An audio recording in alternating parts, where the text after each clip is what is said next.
Thank you, Christophe. Yeah, it's always nice when you don't have to introduce yourself, because I'm also really bad at it. So I assume you can now see my screen. And I kind of wanted to start with this picture because it's the way that I learned about, the first time I learned about gender and gender mainstreaming and what it means and how you should look at it. And I call it the equity trap, and it has a little bit to do like how do we look at gender, or how do we look at a problem, and it also goes back to the history of how we've been doing, how we've been approaching gender and advancing women's rights in development cooperation.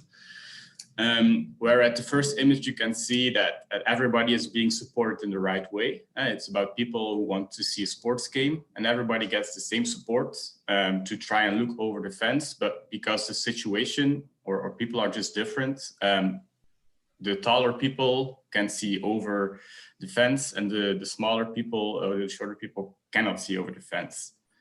And then later, we moved more in a way that we thought, oh, well, we have to help the people who are behind the furthest. So we are going to support the smaller people more. We're going to give them more boxes to stand on so that they can look over the fence as well. And now everybody can see over the fence. But in this approach, you're still looking at the world from the perspective of the tall person.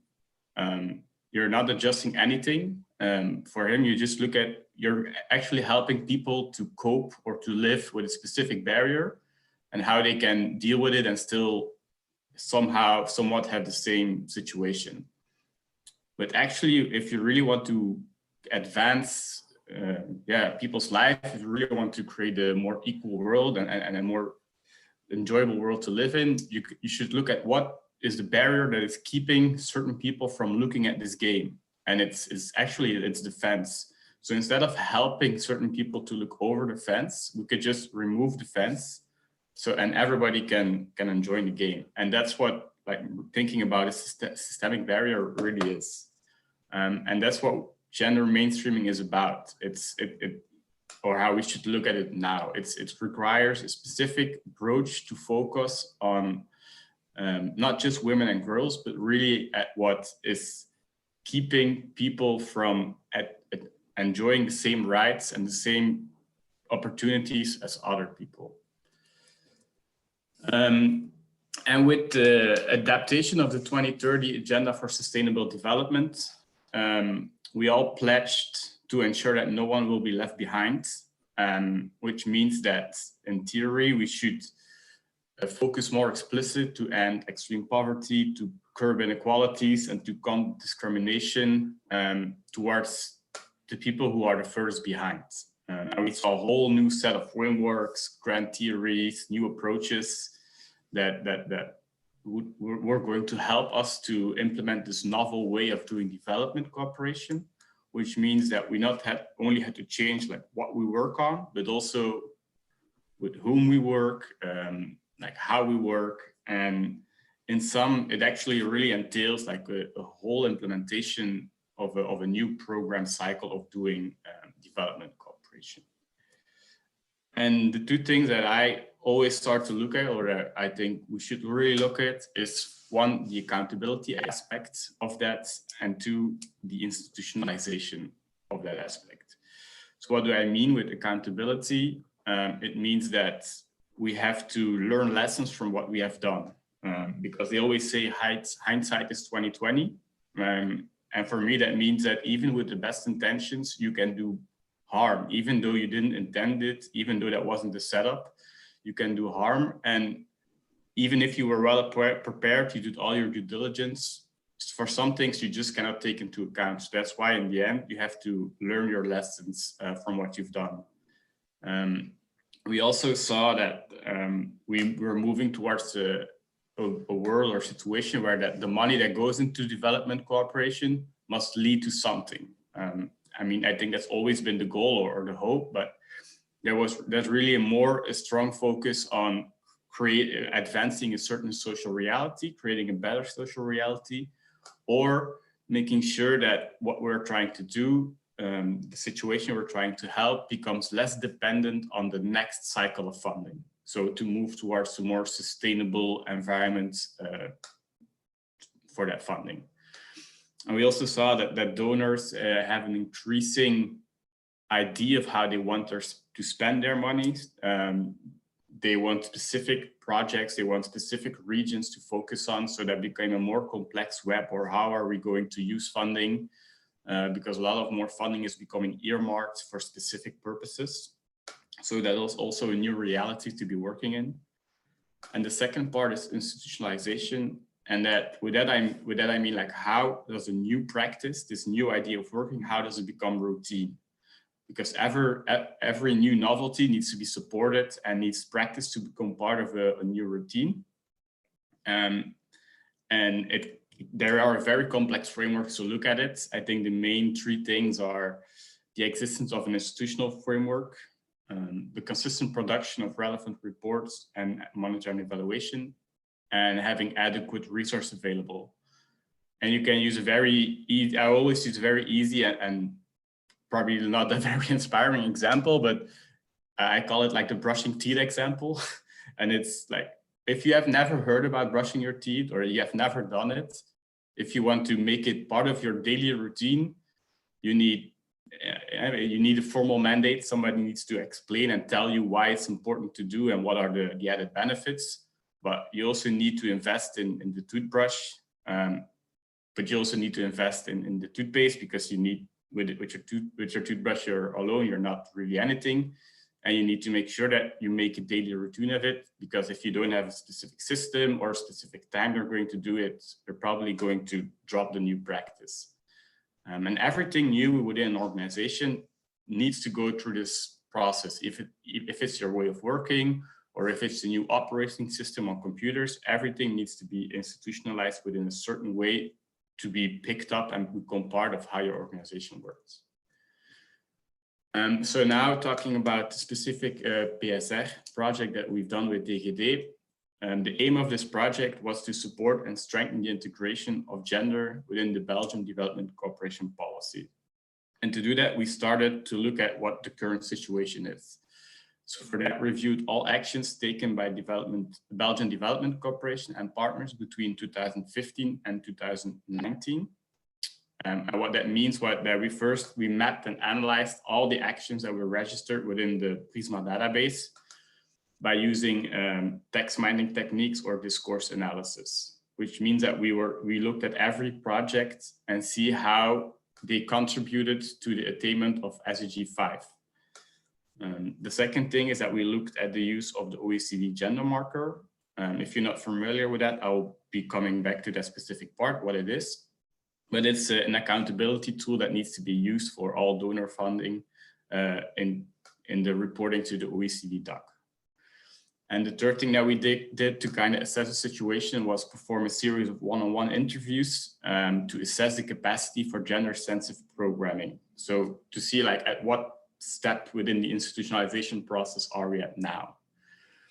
And the result of this, or this was going to lead to the development of a gender tool that was capable to look at a project to assess the formal dimension of gender, this all the reference of gender within the document, and also determine what gender mark score the project was going to have. So quickly, a little bit about text mining approaches. So it's a way of using a computer program to look for specific wording or patterns that are linked to the different dimensions of gender equality within the scope of SDG 5. So for example, under SDG 5.2, eliminating all forms of violence against women and girls, you see two created objectives of a project, and you can see, like, at what words that will be picked up by the tool to determine that this specific outcome or this specific objective is contributing to SDG 5.2, excuse me. So then if we have the tool that we have created, I'm just going to go quickly over it because I don't want to take up all the time and I want to talk about some other things as well. So in the tool, you're able to upload a PDF and then select the framework you want to analyze it against. At the moment, we have SDG 5, but in theory, we can add other frameworks to be analyzed, more specific or more broad. And then the second step is in the tab of the project itself. You can see you have a link to the document, so you can download the document, but you also see the outcomes of the analysis of the document. So for this document, you can see there are multiple tries to analyze it, because I can give it a score myself if I have read the document, and then I can compare that score, for example, to what the tool has given for either self-evaluation or to see if, for example, the tool is missing some things so that we can improve the tool as well. And the third thing is that you can open the document and you can see all references that the document found. I had the document, I had taken a screenshot, and then I realized that I might not be at liberty to share everything that's the document. So that's why I quickly redacted some stuff in a very unprofessional manner. But on the left, you can see there will be a drop-down menu with all the specific SDG targets and all the reference that were found in the document. So you can click on a reference to see what's in there, what's it doing, if it's a correct reference, but also to get quickly an overview of what the project is about without having to read, for example, a 60-page document. You can just look at all the references that were found. And this can be very useful for a reviewer to provide feedback and advice, as well as reinforce the efficiency and accuracy of the analysis. And then there's at the homepage, there's an overall dashboard that displays specific graphs, for example, division of all projects by GenderMark score. But you can also indicate a specific sector, for example, when you upload the project, so that you can see, like, if I upload 100 projects, like in what sector are they, so that you can differentiate it.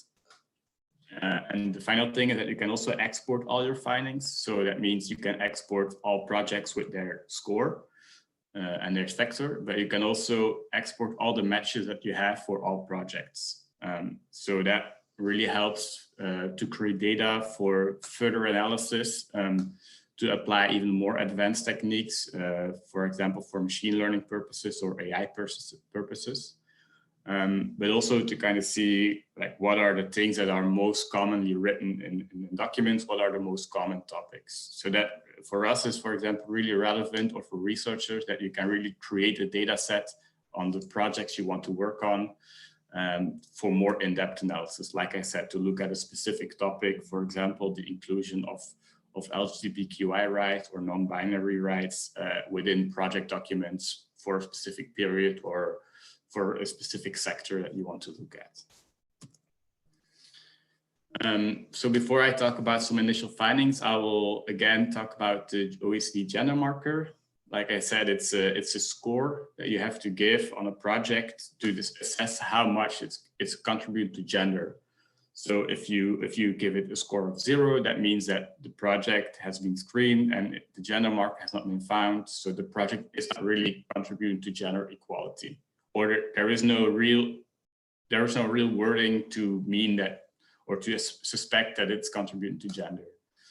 A marking of 1 means that it's not a project that's really specifically to advance gender equality, but gender was taken in under account. It was looked at how this project might harm, for example, gender equality. So they looked at they integrated the do not harm principles, and they assessed, like, can we contribute to gender or not?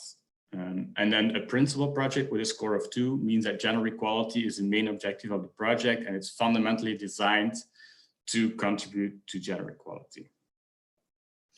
And the reason, like I said, this was that we really looked at patterns and reasons behind the use or the misuse of the gender marker to formulate recommendations.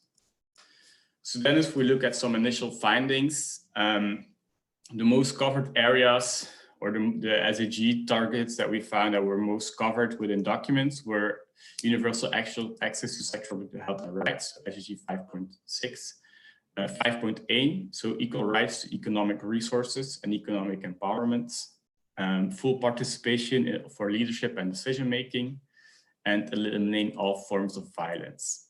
And the fact that these 4 targets or areas are most covered is really in line with the priority areas that has been stipulated in the strategic nodas put forward by the Belgian government. And that's really, those 4 areas are education, decision-making, sexual reproductive health and rights, food security and national resources, and economic empowerment, and for the protection of rights and fight against all forms of discrimination. So you do really see that the areas we're working on, or that the Belgian government is working on, are in line with what they are telling or what they really want to focus on in their strategic nodas. On the other hand, these areas that are being covered are also part or considered to be more common or classic with the more women in development approach, which means that there's really focus on looking at women and girls and how we can advance women and girls, but more from the second picture approach, like I said, like how can we bridge the barriers that women and girls are facing rather than specifically moving away or trying to remove barriers. Again, I'm not saying that's the situation on the ground, because this approach really looks at the formal dimension of gender. So how is gender being described in projects? What are the words that are being used? Where are we working in? But like I said, it's more in line with that approach. And then the miss or the use of the gender marker, that's a little like this common a wording that I have written in here, because in general, I think a marker like the OECD gender marker is an example of an indicator that becomes the objective itself, meaning that having the score, reaching a specific score becomes an objective rather than it's a tool to really look at if something is there and how it's been integrated. And I think that's a very wide documented case. And I think one of the main reasons that there is a lack of understanding or of the underlying requirements to attain a specific score. It's the same, and that's also the analysis the OECD has found themselves, and that's that there are pretty strict requirements to receive a score of even 1. You have to have a gender analysis, you have to integrate do not harm principles, gender needs to be part in the context analysis, but also in your indicator frameworks.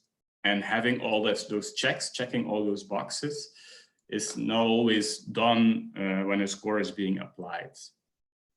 And the main thing is that there needs to be more attention for do not harm principles. And what are do not harm principles? That's not really looking at how can we advance gender equality, but if you're doing something like building a road or infrastructural works, like, is this going to hamper in some way, or is it going to have a negative impact in gender equality, rather than are we going to advance something by building windmills or building a road?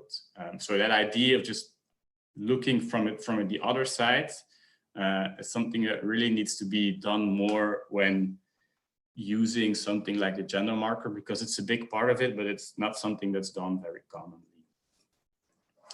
And then looking at the institutional aspect, so that's kind of looking at where are we? Are we stepping into the third frame, or are we already completely in the third picture that I showed in the beginning?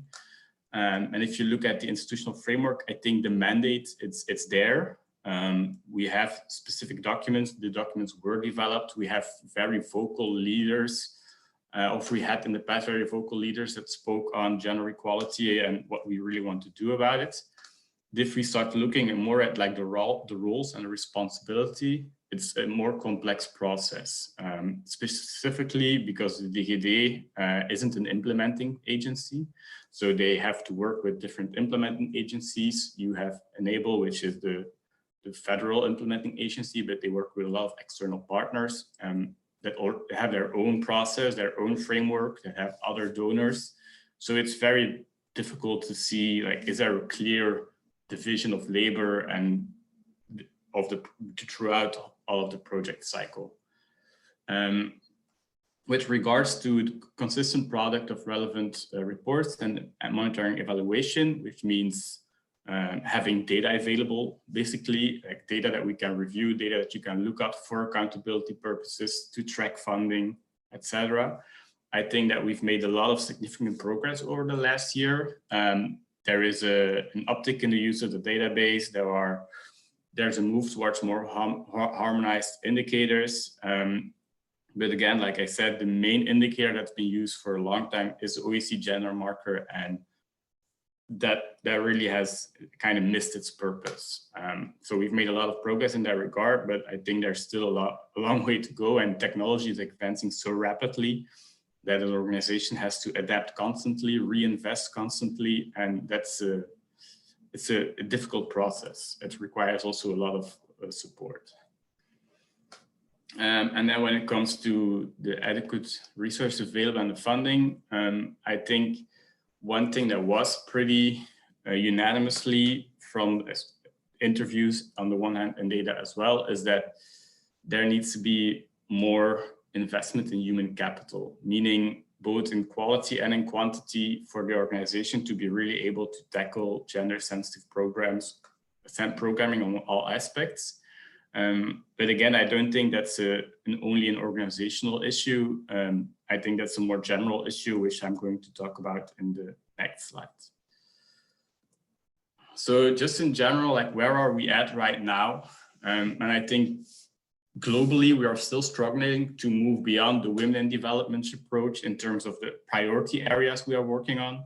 Focus is still a lot on health and economic growth, and also how we are framing the issues. And that's what I mentioned with the first bit, with the pictures. Like we're still really looking at how we can live with barriers, how we can bridge barriers, how we can cope with barriers, without looking at the underlying structure and the gendered society that we live in, and really removing barriers. Like I said, gender mainstreaming requires moving away from an approach that focuses specifically on women and girls and more on the subject of gender, meaning the integration of gender equality, of that equality perspective in all types of policies, and to obtain social justice. So if you look at the institutional side of that, like what does it mean to step in the frame? It means that like funding or making more funding available for a specific issue. For example, if you were able to donate, I don't know, 50 or 100 million to an organization to acquire reproductive health supplies, that doesn't really make your organization or your structure more equipped to be tackling with gender. I mean, it's a good thing to do, and I hope and I promote investing direct funding to organizations that are able to have clear results, but it doesn't make your organization better equipped for gender sensitive programming. The second thing is that hiring experts to do gender programming and gender work as well, also, sadly, it's a good step for your organization, but it doesn't really make your organization wide equipped to deal with a specific problem, because transversal or cross issues are very complex, and one person cannot have the knowledge to do it for every specific sector. And I think the most important part is that the two things that we need to take away that I want to talk about is accountability and learning our lessons. I think there are a lot of examples in the past where we had very well intentions and we did a lot of good work, but there was a lot of negative side effects. And I think that's what's the important part about accountability. I mean, we have an explosion of tools and checklists. It's a common thing that people also mention during interviews, like if I want to start a project review, I need to have 10 checklists next to me. I mean, from the examples, it's pretty obvious you need to do something circular, but that's about it. And that's not really, I think, what accountability is about. Accountability means that you're able to look what you did, learn lessons from it, because there's always going to be something that you can take away from, and see, can it be reproduced in another situation? Can we scale it up for a broader approach?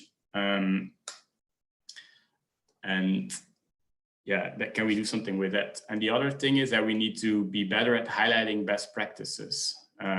it's also something commonly heard, is that we do a lot of good work. We work with a lot of like local partners who have like amazing projects, very innovative ideas, but we are not really taking those away to look at what we can do with them if we can replicate them. And I think mixing those grand approaches, like having a multi-year strategy for a specific region or country or a specific topic, where you're going to work with all the different stakeholders on that one thing, needs to be combined with that innovative funding for like blue chip ideas that can really maybe lead to nothing or really come up with something really new to tackle that specific problem. David, excuse me, can you conclude, please? It's this is the final slide. I'm ready. So that's really what I mean with what the advantages for tools that we, for example, developed, is that you can map and analyze results of policy commitment and hold the government accountable to look at what they promised and what they're doing. It can really help to map and analyze the data that's already available to make decisions moving forward. And to harmonize your approach across different action plans, across different partners and different strategies. Thank you.